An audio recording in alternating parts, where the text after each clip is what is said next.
What's up, everybody? Dave McGuire here from Dave McGuire Reads. So I was reading the script that is set in a noir theme, and the writer had a really good grasp of the tone from page one. I mean, it was atmospheric and familiar, and I was halfway expecting a woman to come into the gumshoe's door, wet from the rain outside, and asking the detective to find the murderer that killed her father. Except there was no murder. There was no seductive plea for help, but there was a wonderful piece of noir that completely subverted my expectations of the genre. And as always, it got me thinking, how are you subverting expectations in your script? I, for one, love it when a story can completely surprise me. After you read 20 to 30 scripts, you begin to see the pattern that we all know and love. It's very hero's journey. The hero ventures forth from the world of common day into a region of supernatural wonder. Fabulous forces are there encountered, and a decisive victory is won.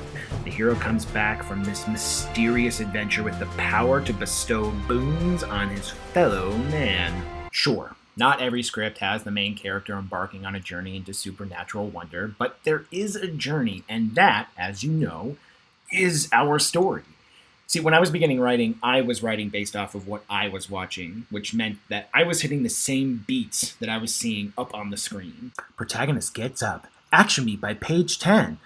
Love interest introduced here. So on and so on and so on. If you were to take a look at those early drafts, not only would you giggle and say, "You're asking people to have them give you their scripts so you can read them and critique them," but you'd also notice that they were familiar. You've read that script before. You've seen that movie. So how do you break out of the cycle? One suggestion might be to ask, what is the other way that you could have this scene play out? Let's take, for example, romance. You have your protagonist and their love interest. They've just had a massive fight, and this is the point in the movie where the protagonist is going to get the love interest back and apologize for their failures in the earlier part of the script. You got that scene in your head? It's raining, right? It's always raining. So the protagonist is ready to give a big speech with the goal of getting the love of their life back. The protagonist speaks their truth, the love interest hears them out, says "I love you too," and boom, they are off to the altar. It's adorable, it's cute, it's also predictable, and we've already seen that, right?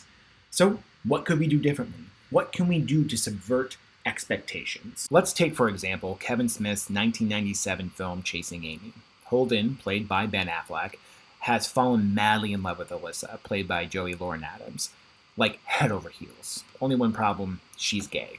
Conflict. So one night, in the rain, see? He lets it all out with one of my favorite speeches telling her how much he loves her and how much it's just fucking killing him.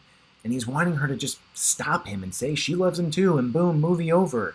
And we as the audience, even though we know that we still have some runtime left on the picture, actually think that, yeah, maybe she will say she loves him back. Maybe the movie is going to end here. Maybe they will get together.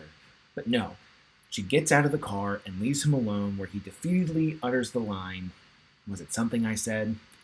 And then we get this big fight outside where it looks like this is the end of the line for the two, and she ends the fight by telling Holden to just go back home. Scene over, right? Nah. Expectations are subverted once more when she comes running back into his arms, and thus begins the second half of the movie, which I won't spoil for you if you've not seen it, because you really should go check it out. But all that being said, with that one scene, the screenwriter has subverted expectations about a familiar story point. It not only creates excitement for the audience, but for you as the writer as well. Because now you can start to ask, if I don't go down the well-trodden path, where can I go? Usually the answer to that question is a lot more exciting than what you originally thought. So get back to that blinking cursor and see where you can subvert expectations in your works in progress. Until next time, screenwriting friends.